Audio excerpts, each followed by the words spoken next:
Basi wewe mwanangu, uwe hodari katika neema iliyo katika Kristo Yesu. Na mambo yale uliyoyasikia kwangu mbele ya mashahidi wengi, hayo uwakabidhi watu waaminifu watakaofaa kuwafundisha wengine. Bwana Yesu asifiwe. Naomba nianze hapa alafu tutakwenda paraleli. Tumezungumza changamoto nyingi, lakini kama tungekuwa tunajadiliana tungeweza kuulizana kwamba je, inafaa kumkabidhi kitu cha thamani kila mtu? Yaani kila mtu tunamkabidhi? Inafaa? Inafaa?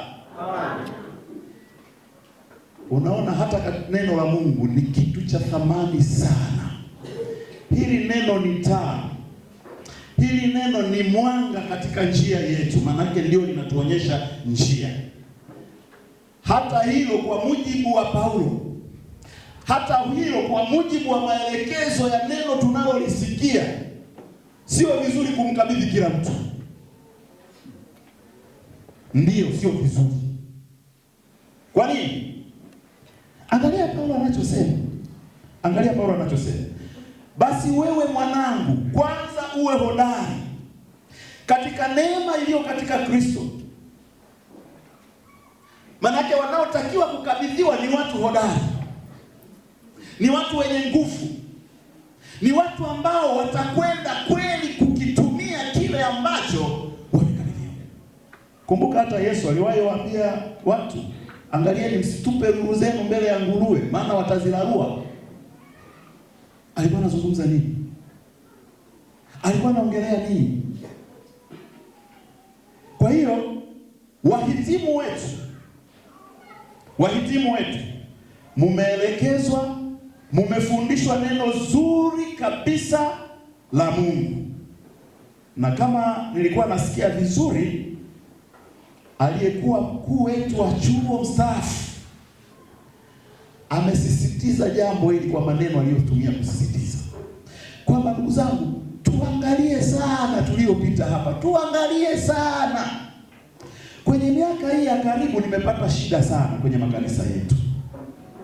Hivi saizi hawa watu wa mahitimu, yani kuna vipindi kule makanisani watu walikuwa wanajihami, wakiona watu wametoka huku wanaanzisha vuo, sema hawa wanakuja kutusumbua makanisani.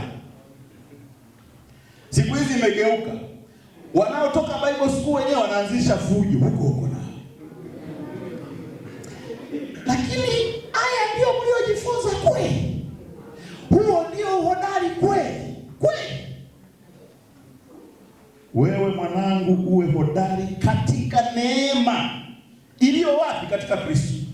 Sasa angalia mstari wa pili ambapo ndipo tunaposimamia. Nasema hivi, na mambo yale uliyoyasikia kwangu mbele ya mashahidi wengi, hayo uwakabidhi watu waaminifu watakaofaa kuwafundisha wengine. Kinachokosekana tunapoingia kwenye huduma ni uaminifu. Uaminifu wapi? Uaminifu kwa Mungu. Mimi binafsi, uaminifu wangu kwa Mungu ndio jambo la kwanza. Nikiwa mwaminifu kwa Mungu, maana nitatembea kwenye maelekezo ya Mungu na nitajua wajibu wangu ni nini, na nitatembea pale hakuna shida itatokea.